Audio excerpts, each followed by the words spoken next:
Hi everyone, it's Gary here from Making Mythic, just with a quick announcement before you start watching this video. At the time of recording, Wizards of the Coast had not spoiled or previewed any cards regarding the core set 2020. So this predictions video was made with the view of having a bit of fun at guessing at what cards could be possibly put into the core set. However, whilst we were in the process of editing this video together, they then did spoil and preview the 3 new Chandra cards, which you can go and see our thoughts and watch our video all about that here by clicking the link in the corner. In order to get that video out as quick as possible, because it was a very unexpected release, we had to put a hold on this one. So the time frame of this is a little bit out of sync, so we're kind of giving you the predictions after we already know about one of the cards or 3 of the cards that have been spoiled. So please just bear that in mind when you watch this, but we wanted to get this out and release this because I think it was a bit of a fun one to do as well. So that's why we're a bit out of order. I hope that makes sense. Enjoy the rest of the video. Thank you very much.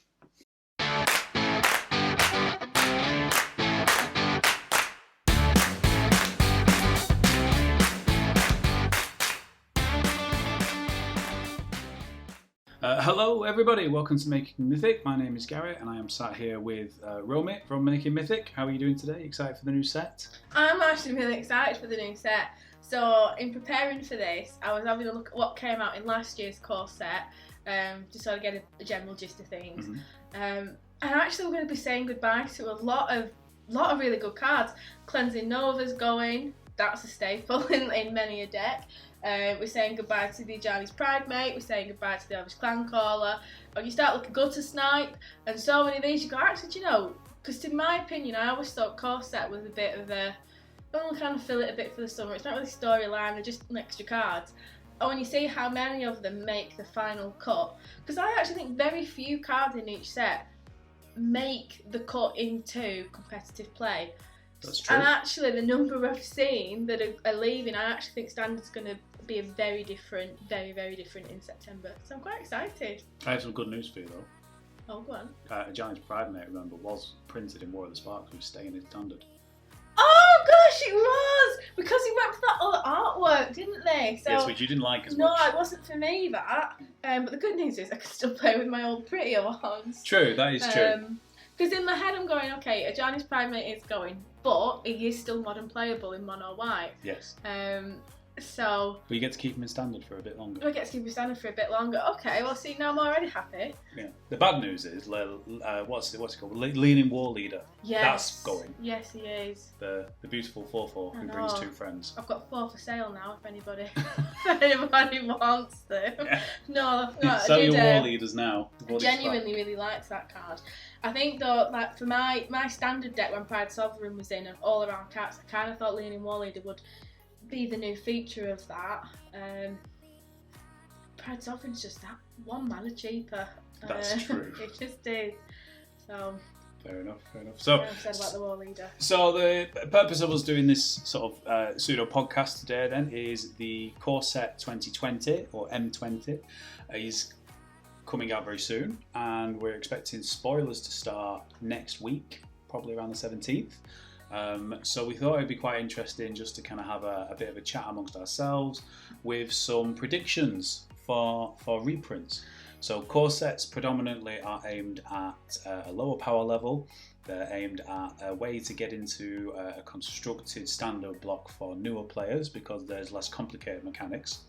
However, it's a really good set for Wizards to print cards that don't necessarily fit in with the storyline sets. Do you mean like if there was, I don't know, some sort of dinosaur that was first printed, I don't know, maybe like 2 years ago, yet he's somehow, you know, hanging out in Dominaria, he's been on a boat, he's everywhere. Do you mean that kind of card? You mean this Colossal Dreadmore? I mean the Colossal Dreadmore. I'm putting it out there. Every format staple Colossal Dreadmore. My bookies betting slip firmly says there will be a Colossal Dreadmore released in M20. In M20? Is that your first prediction? That's my first prediction. I want to lock it in now. Yeah. Was, So if we think back to last year's core set, we got reprints of Crucible of Worlds.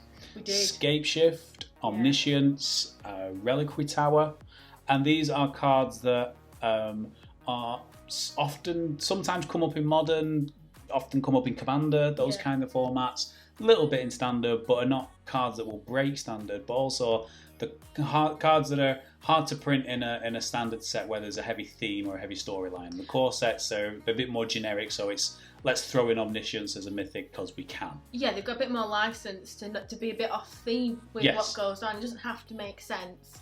I suppose is the best thing about it. Like I say, it's you've got cats and dinosaurs. It doesn't have to make sense. It's fine. Oh, and escape shift. Yeah, because it's not set on one plane necessarily. There's not a story to it all the time, and that's how you can have Colossal Dreadmore in it. I think it's nice as well that it's an opportunity just to fill any little gaps that they've got. So something like where you would print a duress in a core set, where it doesn't necessarily fit, but it's just a good card to have. This is where we find like Essence, Scatters get reprinted, Cancel gets reprinted. Although I'm not sure who's running Cancel. If you're running Cancel, don't. Why aren't you running Sabotage? Because I see things like that. You might have to help me out here. So there's a 2/2. There's a 2-drop where not a drop because that's not a permanent. Tongue-tied. So there's a 2 mana costing spell and it's bounce something back to someone's hand. But then you've got Blink for the same spell where you've got an additional option if you wanted to pay a bit more for it. Disperse. Disperse, yeah. So again, I see some of these cards, they get printed in core set. I think they're just not as strong as the others. They're simpler to understand. Simpler, which I think again it makes it more accessible for new players. I think a lot of that's down to the limited environment though, isn't it?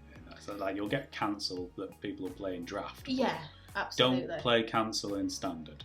Because that's something I've only really understood maybe in the last 12 months, that they have to have the sets as draftable sets. Yes. So you need to be balanced. You can't just go, oh, here's like 10,000 fantastic cards. They have to be... You need a Colossal Dreadmore. Yeah, of course you do. It's a 6/6 for 6 with trample. It's the perfect green card. It's the perfect green card. So we're gonna basically sort of take it in turns and say these are cards that we think could be reprinted. These are old cards reprinted in a core set that could be quite fun, and we'll see if we actually get any right in the next couple of weeks. So we start with reprints first, or yes. we start with any new? No, let's start with reprints. Okay. Let's start with reprints. I call dibs on any new. Okay, you can have dibs on any new, but I'll even let you go first on the reprints. What's your first prediction for a reprinted card in the core set? So because I've forgotten a name. So it's an elf. I think we first saw her in Kaladesh. She's a 1/3 Druid of the Cowl. Druid of the Cowl. I like it. Yeah. So again, she was out last year. So Druid of the Cowl is 1 and a green for an elf druid, 1/3, tap and add a green mana. Yeah. I think again it's more of a draft thing than anything else. I think she was reprinted last year to keep her in standard.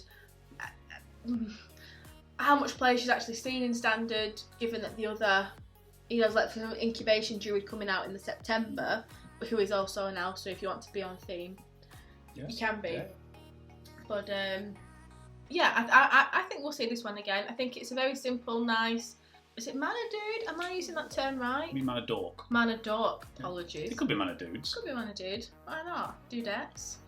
So I think we'll see that person again. Okay, yeah, I can see that. That's a very core set-y type of card. It's nice and simple, straightforward. If you're a newer player, you get it. Yeah. Yeah? I think that's what we'll be seeing. Okay, I like it. I'd love, whilst I'm still on elves, I would love to see a Llanowar elf again. I've thoroughly enjoyed them since they came back in Dominaria. Yes, not been out standard for a long time and then came back with Dominaria. But then I think what's nice is this time of year, as much as selfishly I would like one in, it does get a bit, as soon as someone drops a forest and you go, play Llanowar elf. It's the same as when they drop a mountain. Play your shock or your fanatical firebrand. We know what's coming. So maybe it is good that it gets shaped up, but I think if they're going to reprint an elf in this as a Mana Dork, that this is what we'll see. Or the Llanowar elf, you think? Yeah. Okay, cool. Fair enough. That's a good first choice. I like that, and I think I can see that happening. I'm going to go a bit crazy for my first one. Okay. So, I'm going to put my tinfoil hat on and say that this has all been the plan all along. So recently, Wizards of the Coast confirmed that the London Mulligan is going to come into play with the release of Core Set 2020. They did indeed. Now, for those that don't know, the London Mulligan specifies that if you draw your first hand of 7 cards and you don't like it, rather than shuffling it back in and drawing 6 and then scrying, or 5, then scrying, and 4, and so on, you draw 7 cards each time and then put 1 card back for every time you mulligan. So if I mulligan my first hand, I draw a new 7, and then I decide, I want to keep this, and I put 1 card back and I have 6 with no scry. So tinfoil hat time. Because of that, I see where you're going I now. think we're going to get the Leylines reprinted in the core set. That's a beautiful thought. First of all, I'm very impressed you've managed to keep that thought to yourself until we were on tape. I know, I've been thinking about it for ages, I think I was dead clever. Yeah, because I really like that thought. It is a bit tinfoil hat. I think you are being a little bit ambitious. Yeah. But if I get this like right, I'm going to sound well smart. You are. And if not, we'll just edit it out. Yeah, we'll pretend it never happened. Exactly. So for clarity, I'm referring to the Leylines that were printed in core set M11. And these are the Leylines that 2 of them see extremely heavy modern play. So there's the Leyline of Anticipation, which is the blue Leyline, the Leyline of Punishment, which is the red Leyline, the Leyline of Sanctity, which is the white one, which is in near enough every single modern deck as a sideboard card. Leyline of the Void, which is stupidly priced these days, which is the black Leyline, and Leyline of Vitality, which is the green one. So the thing about Leylines, this is why I think it would work with London Mulligan, is Leylines all read the same, and they say, if Leyline of Sanctity, for instance, is in your opening hand, you begin with it on the battlefield. So you don't have to cast it. They all usually cost 4, so it's usually 2 and 2 colours of whatever colour card it is. But you're allowed to sort of start the game with them, turn 0, whether you're playing first or second. They're just on the battlefield, and then instantly their effects take place. So the white one, which is very heavily played in modern, says you have hexproof, which means you can't be the target of burn spells, discard spells, or anything like that. Thought erasure. Cheery bye, no good at all. We're all sad about that, I'm sure. Which is a very strong card. And then Leyline of the Void, which is the black one, which also seems very heavy in modern play, says if a card will be put into an opponent's graveyard from anywhere, you exile it. And this is kind of the other argument I'm thinking why this would be a worthwhile reprint, in the mechanics we've currently got are Undergrowth, so creatures in graveyards. Yeah, absolutely. Jumpstart, spells in graveyards, instants and sorceries. The Art Like Phoenix deck is built around Phoenixes being in the graveyard, hence why Leyline of the Void has seen such a price increase in modern to fight those decks. And it just feels like the abilities of the Leylines would punish the kind of the big standard decks now, and would make people change what decks were top tier. So that's prediction from me. Really interesting thought. So you seeing these like replace the top of Crucible of World, Scapeshift type cards? Yeah. Those sort of, I can see them being printed at Mythic, because of, I think the other thing about them is that they're a bit of a chase card. I think people will want to buy the core set to have these cards. They are, I mean, the white and the black Leylines in particular are quite expensive, so it's a way of reprinting them, lowering the price, but in a way that doesn't really punish the story sets, if you will. And let's be honest, core sets are predominantly lower powered. They're not usually very interesting. If I think back to core set 2019, 2019, what was last year's? Really, there was the Nicol Bolas card, and that was pretty much it. Last year's, sorry, just to clarify, you're talking about last year's M19. I think you forgot another Planeswalker who was printed then. Oh, Ajani. Ajani was reprinted. Now, granted, he hasn't seen you like Ajani. a lot of play, but wow, in Catmander, wow, just wow. Yeah, that's true. So, alright, so there were a couple of cards, but not loads. An emblem for cats is fantastic, but an emblem that makes cats into angels with the right, tickety, bit of a divine visitation, 3 angels a turn. You never did play that, day. I played it internally in my head at traffic lights. It goldfishes really well. I've made so many decks in my head, and I'm quite sad. Like, there's Desecrated Tombs going out, and I really wanted to play with this graveyard thing, as you said. When things leave your graveyard, Undergrowth type spells, you know, messing around with your Graveyard Golgari style, I'm getting a bat every time for it. That seemed a lot of value to me, but then if I could make those tokens into something better, such as angels, you know, then I'm quite sad actually when I was reading through that actually that's going out, and so many decks that you just mean to do and you never don't. Get a chance. But true. Then, do you know, we've just had a Leyline print for the Leyline Prowler. Now, granted, it's not Does that support or go against my theory? I think it goes with. If that's just come out in War of the Spark, then, you know, he could just be like, that could be a little Easter egg for you, just sat in there. That's like, true. you know, is he prowling for one? Or is he a Leyline who prowls? Oh. That's bad grammar. Is he prowling for a Leyline, or is he a Leyline who prowls? Maybe if they're printed, we'll find out. I'll look out for the little lizard boy on the in the corner of the Leyline of Sanctity's field. Yes. Alright, so that's my first one. So I'll go on, we'll pass back to you. What other ones are you thinking reprinted wise? See, mine aren't as foily hat as yours have been. I am, in terms of what is being reprinted, sticking down the route of staples that just stay in. They're not very exciting, but they are a part of the game, and like you say, it means that when sets roll around, that they can just put in fancy things, big spells. I think it's going to be difficult this time as well, because we've just had War of the Spark, which saw 30 odd planeswalkers. 36, yeah. It's going to be really difficult, because how do you reprint a planeswalker? Surely in the storyline, War of the Spark is where they've just fetched their A game. So I think it's going to be an interesting on what we'll see in terms of planeswalkers. Yeah, if any at all. If any at all, absolutely. If any at all. So yeah, so we probably don't need to harp on about them, but things like, you know, Rabid Bite I would expect to be seen again. Oakenform, those kind of, do you know, actually I've said 3 green spells at the moment thus far, but that is... It's just an all green set. It's just an all green set, ideally. I wonder if we'll still see Revitalise. I think that's gone down really well. I like Revitalise. Revitalise is 1 and a white for instant, draw a card, and gain 3 life. Yeah, I think it's been in many a deck. I think many people play it for different reasons. You know, you see gameplay, it's a card draw and a bit of life gain, which is massive against things like Burn. And yeah, this is one of those M19 cards that really just sort of got to stay with the set. So I think we'll see that again.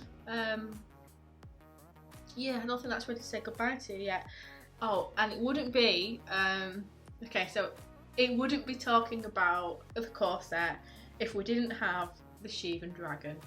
Oh, right, okay, so Sheevan Dragon I think Sheevan Dragon will be back in the core set. I think he's the Colossal Dreadmaw of red, and I think that because he does what he says on the tin. You know, you've got instead of having 6/6 for 6, you've got a 5/5 for 6, but with a pump ability. Yeah, it's got fire breathing.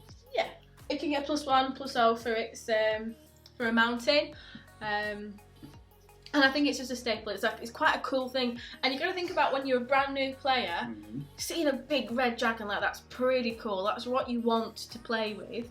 I do think Sheevan Dragon is my favourite card when we started playing Magic. It absolutely was. It was, your eyes lit up. I knew as soon as you started turning 6 lands sideways. Yeah.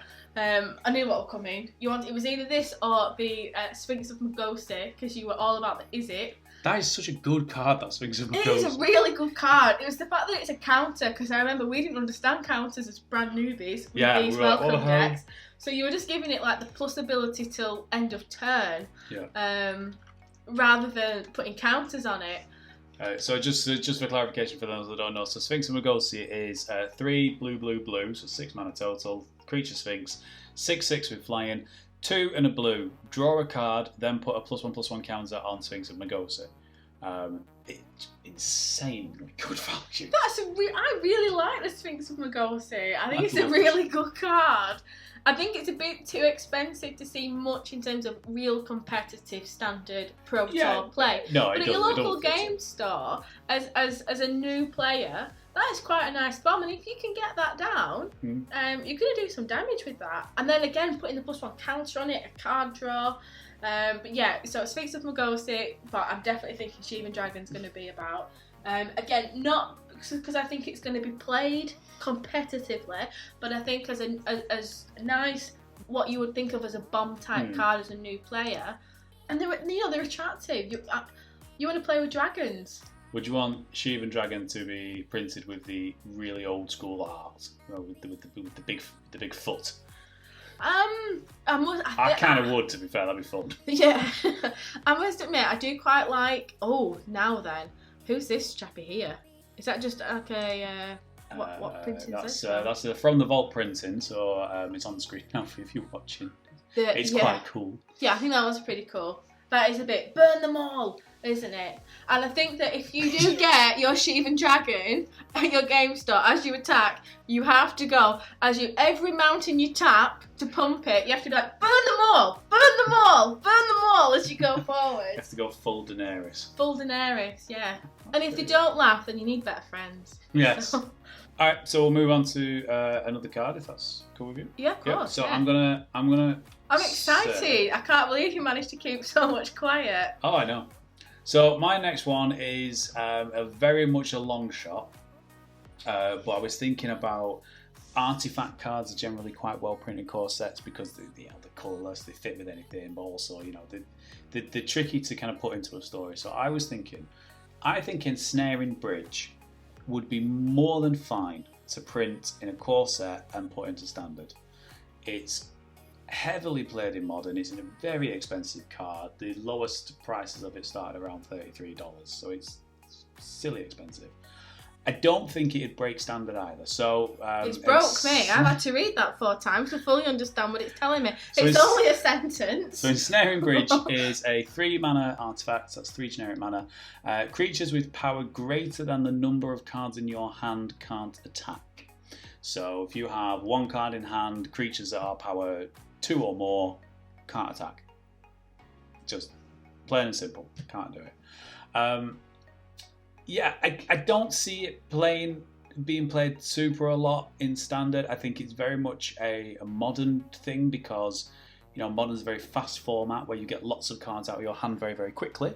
So it stops your opponent's sort of big creatures attacking. But yeah, I don't think that standard's not the same pace. It's not the same thing. So it's relatively non-existent. Maybe a sideboard card, but I think it'd be more than fine to print into standard. See, now, when you were talking, so I'll not lie, I wasn't familiar with Ensnaring Bridge. I'm not going to be like, oh my gosh, yeah, Ensnaring Bridge, yeah, I totally agree. I didn't know what it was, and I'm just trying reading it quite quickly to be like, what is this card? And then at first, I read it as your creatures with the power in your hand can't attack. I was like, who would play that? Why would you do that? Why is this a card? And this is why I can't cope with modern. I'm trying, but no creatures can attack. So really the goal of this is to put it down, empty your hand and prevent your opponents from attacking you. And yeah, okay, so I can get on board with that. So do you think, is that sort of like a dredge type thing where you're playing out your graveyard more than... It's more. I'd say more of a prison deck where, if you go into modern, this is played in things like mono red prison where they have blood moon, so you can't cast anything, so you can plant the mountains. They have Chalice of the Void that counters 1 mana, 2 mana at most spells, depending on how you play it. This stops creatures attacking you and you protect your hands, and then you win with some form of Chandra Ultimate or something. And I think it would fit into those kind of decks in standard, but nowhere near the strength and power level because we don't really have the supporting cards in standard to do those kind of prison. It may be a sideboard card for control if they come up against mid-range aggression decks like Gruul or something. But even then, control likes to keep lots of cards in hands. So how good is it going to be? I think it's a card that's expensive. It's a card that probably needs a reprint. It's a card I think that can fit into a core set as a chase. Crucible, a world type. Yeah, and that kind of the reason why people will buy these packs. Because that is something now, whilst I like to think of myself as a player who doesn't open packs with value in mind. Yeah. I open a pack going, this is the card I want. And that's what I'm looking for. Yeah. Even then, just with Modern Horizons coming out, yes, I wanted a Serra, of course, but I was really excited about Nature's. Nature's Chant. Nature's it's Chant. The Disenchant. Yeah. The Disenchant Nature's Claim combo. I think that I love playing Selesnya, and that gives me the opportunity to have both. Leave a colour up of whatever. So it's helps with mana fix. Brilliant. I'm excited about that, and I've been happy opening one of them. So I get that. Which you did. Which I did. I was really happy about that. So yeah, when I'm opening packs, I'm more like excited if I get to pull that, you know, that Wonka ticket I'm looking for. But if I don't get what I'm looking for, and I get nothing of any value, that does feel a bit rubbish. And even like I say, when I go pre-releases and people open the box, I go, "Oh, do you get anything good?" And they're like, "Yeah, about 20 quid's worth." I think that wasn't the question I asked. Yeah. I want you to say, "Oh my gosh, I got my bolus and I really wanted one." Yeah. That's what I'm looking for. So I said that, and in my head, so I go, "Okay," my eyes roll a little bit. But then I am guilty of that when I open some packs and I think, do you know what? I've just dropped a load of money on either a pre-release kit, some boosters, a box. I like a box. And when you come in and think, actually, do you know what? I didn't get what I wanted, and there's no real value there either. Yeah, so I can't even trade the cards I have for the cards I want. So you need to have some cards that are going to have value in it, or your pre-releases aren't going to be as full. They're just not. So I totally see that as a thing, and that there are reasons why people will come and play. And like you say, Modern has such a core following, and usually, whilst people play multiple formats, like I like playing Standard and Commander, you usually, I think, with like Standard and Modern, which you do have to sink some money into, Modern in particular, you tend to favour one over the other. So when a new block comes out that is for Standard, quote unquote, you need to attract those Modern players in, and I think you need to attract the Commander players in. So you do need to have some cards that are playable there. I completely agree, and I think that's why, something like Ensnaring Bridge would be a good reprint. Yeah. I feel like you've put more thought into this than I have. I've had a lot of time at work. Yeah.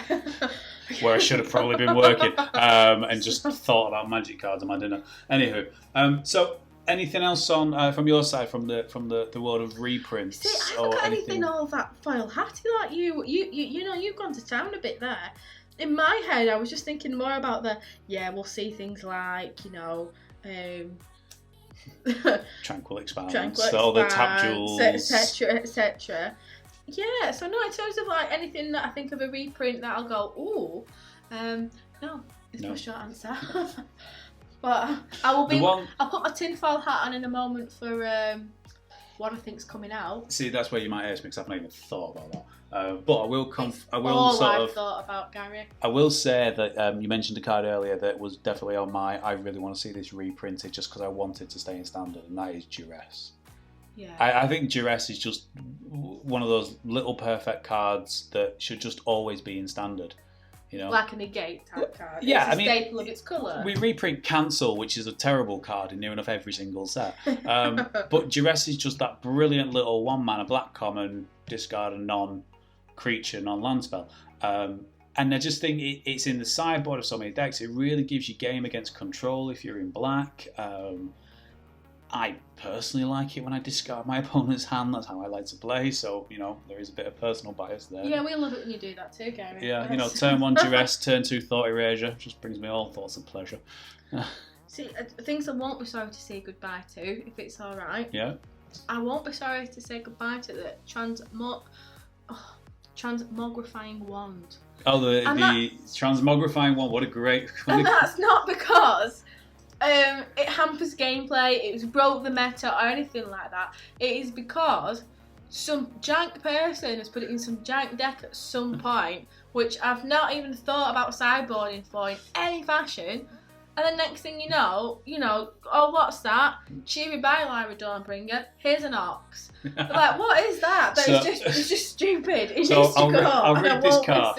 I'll read this card because it is quite complicated. If you're not familiar with it, you'll go, what? You're probably not familiar with it because nobody's playing it, and those few people that do play it. Apart from that one guy on Arena who's playing the weird jank deck, yeah. And he's the one game you need to win to go up a rank. I know. So Transmogrifying Wand is an artifact for 3 generic mana. It enters the battlefield with 3 charge counters on it, and for 1 generic and tap, you remove a charge counter, you destroy target creature, and its controller puts a 2/4 white Ox creature token into play, and you can only do this anytime you can cast a sorcery. So it's just removal, full stop, unconditional removal, kills everything, and you give them the Ox, and it goes in every deck because it's colourless. Yeah. Although it did, to be fair to it, I don't know if you ever saw this, it did have a fantastic preview video. Loading Ready Run previewed this card, and the preview video was people opening pre-release kits and going, oh, I'm so excited, I've pulled a nickel bolus, and then Graham just coming up going, did you? And then bang, it's turned into an ox. You know, it's just, it's quite funny how they did it. Yeah, just whilst we're on there, like I don't want to see this in anymore. In memorandum of all the cards, I am going to miss the Elvish Clan caller. She's fancy. She, you know, she's a 1/1. Yet, you know, 6 mana and tapping it. Okay, it's a bit pricey to go get your other elf clan caller, but it goes straight to the battlefield, and in green, 6 mana really isn't anything. In elves, in particular. In elves, and when Nissa is making your lands tap for double, and you've got a nice big Marwyn, she pays for herself by just bringing an extra elf in when you've got a Marwyn down, pumps her because Marwyn gets the counter, and then a +1/+1 from her straight away. Yeah, she's fantastic. It's almost like you play elves in standard. I do like a cheeky elf. But I also think it's that shenanigan thing because, you know, you see these little piddly cards come down early on in the game, and your opponent forgets that they're there. And then being able to tap and go get there, and then all of a sudden your creatures live and you're not trading anymore during combat. I think it's brilliant. So yeah, I am going to be sad to see her go. Another little just on a sad note, all the horses. I did have horse tribal in my head a year ago, and it never happened. So I'm quite excited about those. I think they've had a nice little day in the sun. I think some were much stronger than it. Like the blue horse in mono blue tempo was a brilliant little sideboard card. But then the green one is a hexproof. I really enjoyed that. We had Boggles in standard for a while. Yeah, and the diamond mare, cheeky bit of life game. Cleansing Nova, I think we're going to miss. I think that's been a decent sideboard, if not mainboard card, especially for things like Esper Control and. Yeah, I suppose they've got other options though now, haven't they, in terms of Kaya's Wrath and Time White. How about Kaya's Wrath ties you into playing white-black? Yeah, it's just mono white cleansing Nova. But I think mono white cleansing Nova. I think that was quite a nice card for that. And it's such a white card as well for us. I'm not going to miss Banefire. Can I just talk about that right now? What's wrong with Banefire? Banefire's a great card. Banefire. It can't be countered. It's got the best text ever. That's so unfair. Banefire can't be countered. No, it's awful. So we'll just read Banefire for those that don't know it. It's a single red X. Banefire deals X damage to any target sorcery. If X is 5 or more, this spell can't be countered and damage can't be prevented. It's a brilliant spell. It's a broken spell. It's so cheap for what it does. It's a nice early bit of removal early on in the game, and late game it can just flat out when you're in the game. When they cast, nothing you can do. Can't be countered. You can't stop it. And damage can't be prevented. So you can't even do a prevent spell. You can't do anything about this card when it comes down. Once they've tapped their land, and that could be it, game over. It feels so unfair. I've just had another like tinfoil hat moment when we're talking about Banefire. So hear me out. I think Banefire is fine and it's a perfectly good card, and actually I think this could be reprinted in core set 20. Well, that just means I'm going to be salty for another year. Yes, and as you may. However, what if, because we got Reliquary Tower at Uncommon last year. Right. What if they reprinted the Tron lands at Uncommon in the core set? So we got Urza's Tower, Urza's Mine, and Urza's Power Plant. You have definitely got your tinfoil hat on here. You've lost me. So, for those that don't know, the Tron lands are the 3 lands: Urza's Tower, Urza's Mine, and Urza's Power Plant. And when they are all on the battlefield, they tap for more mana. So, for instance, Urza's Tower taps for 1, but if you control the mine and the power plant, it actually taps for 3 colourless instead. So, if you have all 3 down, you get 7 mana in total out of 3 lands. All colourless, but it's like colourless ramp. It's great. Heavily played in Modern. You can play Karn Liberated on turn 3, and that's why it's such a powerful deck. It's Tron. Very heavily played when London Mulligan was tested at the Mythic Championships, because everyone was just mulligan till they had, mulligan to 4. You've got, 3 Tron lands and a Karn. I win the game. Yeah, I first came across these when I played my first game of Modern ever. Yes. So that was fun to play against Tron. What deck were you playing? I think I was playing a deck that I thought I could brew, because I thought, I can brew for Modern as a brand newbie. It's totally fine. I did not fully understand how competitive it was. And I was playing Cats with Swords, where I had artifact cats carrying different swords. Not Swords of Feast and Famine type swords. I mean, like, a little... Sword of the Animus, it wasn't. Yeah, little cheap swords. Yeah, and I was playing against my good friend Luke Turner, who showed me the way of Urza's Tower et al. Yes. No, I didn't think you got your foil hat on. I can't. Come on, these in standard. Well, why not? Again, think about it. Okay, so what would they break in standard? We don't really have a big colourless spell. The most big colourless spell we've got currently is the new Oogie, which isn't busted as. It's fine. It's just a planeswalker with 2 abilities and it kills a thing. That's it. And, you know, alright, you get it on turn 3 is a bit cool, but, you know, it's a big price to pay. However, if you have these and Banefire, you can play mono red Tron in standard. That sounds like a dream to me. No, you've lost me there. Easy. You just have 2 of each Urza land, and then that's 14 mana plus a mountain that you can Banefire for like 15. I don't want to play with Magic like that. It seems unfair. That's all I'm saying. I'm not going to miss Banefire. I'm still salty. I'm not saying I'm proud of it, but I'm salty about Banefire and it needs to go. Fair enough. It's just not fair. Urza lands though, much like the Leylines, if this happens, I'm going to look like a genius. Yeah, but currently... I just feel like a tool. Anyway. Currently, you sound ridiculous. Yeah. Okay, so... But the best people do, I guess. Shall we move on to what you mentioned earlier in terms of these new cards you want to see? New cards? Things, go on, well, tell me what I you think think. I'm going to cheat a bit. Go on. And I'm going to say that I predict there's going to be a new Chandra. And what has given you that thought? Well, seeing as though she is on the packaging for the box, I think it'd be really, really odd if she wasn't in it. So yeah. Maybe she's not. That'd be really odd. Yeah. Okay, so Chandra's on the box. I'm expecting one of those. Are you expecting a Planeswalker, I assume, or not old school creature Chandra before she got a spark? Because they've done that with Urza and Yawgmoth in Modern Horizons, haven't they? They're not on a timeline though. I feel like I think even though this is kind of out of storyline, I think it still makes sense to keep her as a Planeswalker. We've got 2 Chambers in standard at the moment, so you know we've got Bold Pyromancer and Fire Artisan. Now Fire Artisan's being played at the moment. Well, it's definitely being played on Arena. I'm seeing people. So Chandra Fire Artisan is 2 red legendary Planeswalker Chandra from War of Sparks, who has a static ability of whenever 1 or more loyalty counters are removed from Chandra Fire Artisan, she deals that much damage to target opponent or Planeswalker. Comes in with foil loyalty, +1, exile the top card of your library, you may play that card this turn, -7, exile the top 7 cards of your library, you may play them this turn.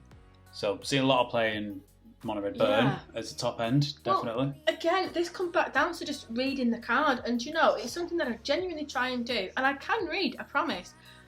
But it never dawned on me till I was playing against somebody that when you do the -7, that is removing loyalty counters. So you deal 7 damage.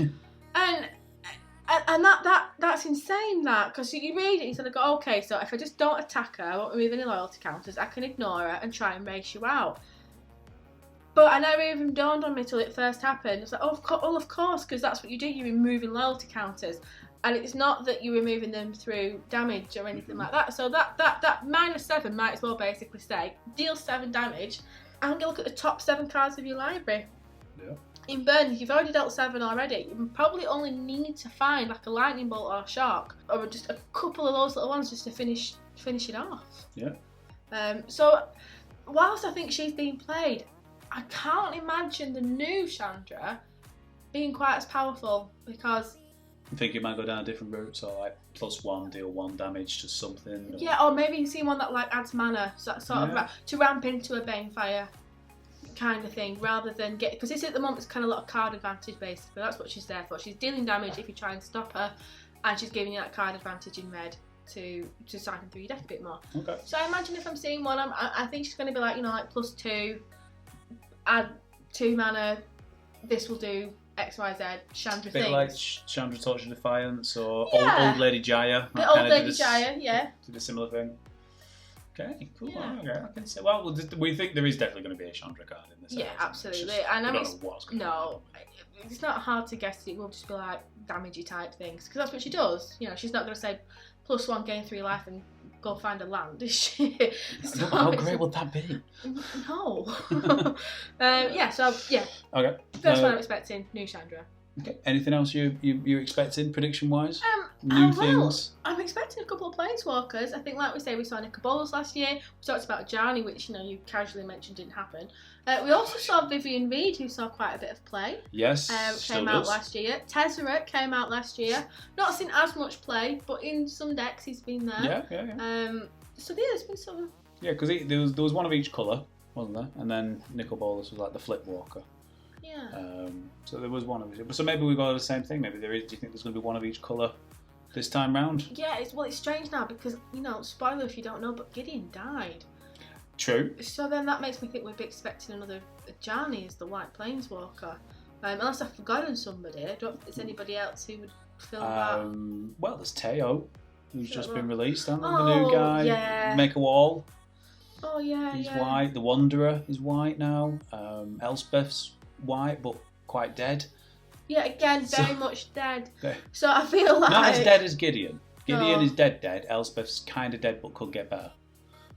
that's a different day and a different show, I think. So Also, I don't think Elspeth's coming back for a while. no. Yeah. Well, yeah, she's gonna have to at some point. She needs to get a scarf back. Yeah. Okay, so But Johnny is working it. that's true. So last point from me then, in terms of crazy prediction for something that's not necessarily reprint, but I think could be in the core set.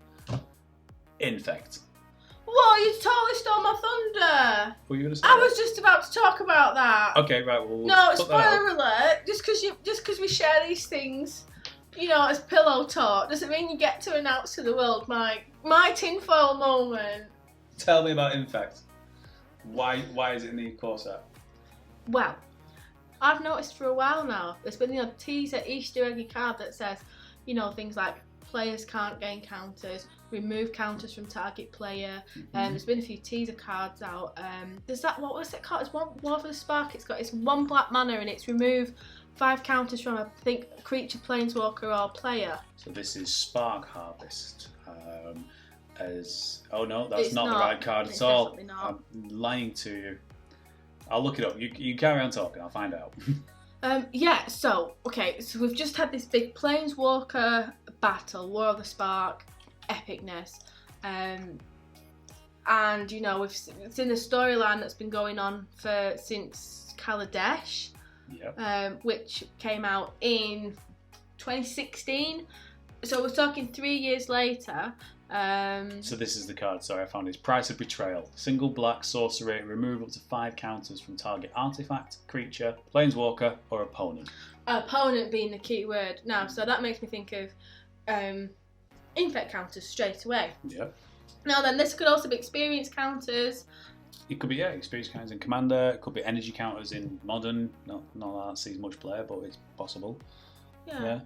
So but I'm thinking it's going to be Infect, and I think this because it's time for a brand new storyline, and I think we're going to follow up where Elish Norn left off, way back when. I love me a bit of Elish Norn. So yeah, I'm thinking that we'll get a few more. I don't think we'll see Infect in the core set. I think we'll see more player counter type cards in preparation for them launching Infect back into Standard, because we've just had Proliferate as well. Yeah. Because War of the Spark saw the return of Proliferate, so I think we'll get some more proliferating cards in. We've got lands that proliferate, creatures that proliferate, and Proliferate is such a great mechanic for Infect because you can proliferate the player. So you might only have to deal, if you can get into 5, 6, 7 Infects, even if you only get 1 Infect 3, but you've got a great Proliferate game, you can build them up to 10 very, very easily. So rather than being Infect in the core set, because to be fair, Infect is quite a complicated mechanic for a newer player. It's Yeah, a bit absolutely. like, what do you mean I'd lose the game? I've got 25 life. Yeah. But you think maybe we'll see more cards along that Price of Betrayal. Sultan Cleanser is another one, I think, that takes away counters. Style of card that's in preparation for Infect maybe in September. Like a cheeky Rancor type of card. That sort of thing. Rancor. Let's have Rancor back. I think we're going to see some sort of those kind of lands, those kinds of cards that support Infect, and then I think it's going to be breaking news, brand new set September, because we've just been on a really long journey. We've been on a 3-year-long journey from Kaladesh with Tezzera, and they're playing the bridge and Dovin and all this big thing. It's built up to a big crescendo. We've lost Gideon. Nicobolus is in this big prison realm, and now what? Where do we go? And I think it needs to have something completely different thrown into it. The new big baddie. Yeah, I think that's going to be really fun, and I really hope that then we'll see the return of Phyrexian Manor. I think it's going to be really exciting. So just these little Easter egg type cards, such as Price of Betrayal, the fact that Proliferate's back, makes me think that's where we're going. Okay, I like the theory. Cool. Yeah, I like it, and I hope that happens because I like Infect.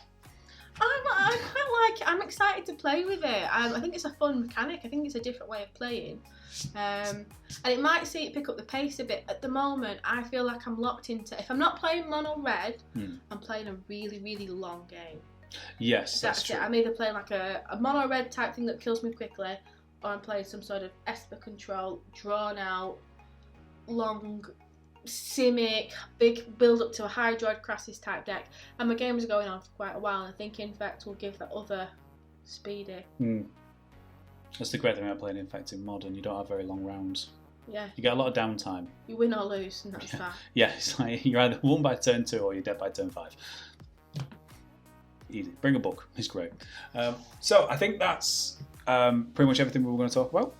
Unless there's any other bits you want to throw in at the end, any more predictions or anything like that? In terms of predictions, no. Conspiracies, yes, loads. But main things I'm looking out for, some staple reprints that are going to see draft play, things that are accessible to new players, some decent planeswalkers, and some reprints that are going to draw the prize. And little Easter eggs for Infect. Okay, I like it. And I'm hoping we have Leylines and the Snaring Bridge and Banefire with the Tron lands. Imagine if you're right. Just honestly, how fun would that be? That would be fun. Not if it's Tron lands and Banefire. I don't think you'd play with me anymore. No, that's not for me. That. So anyway, let us know what you think. Are we talking nonsense, or Probably. do you think? I mean, we probably are, but who knows? If this works, we'll see next week. If the first thing spoiled is a Leyline, I'm going to have to do a big podcast straight away. Yeah, let us know what you think in the comments below. Tell us what cards you think are going to get reprinted. Tell us what new cards you kind of want to see, new mechanics or returning mechanics, anything like that. We'll respond to you as well. We'll take part in the conversation. And so as I said, so thank you very much for listening, watching, and we will see you next week. Goodbye.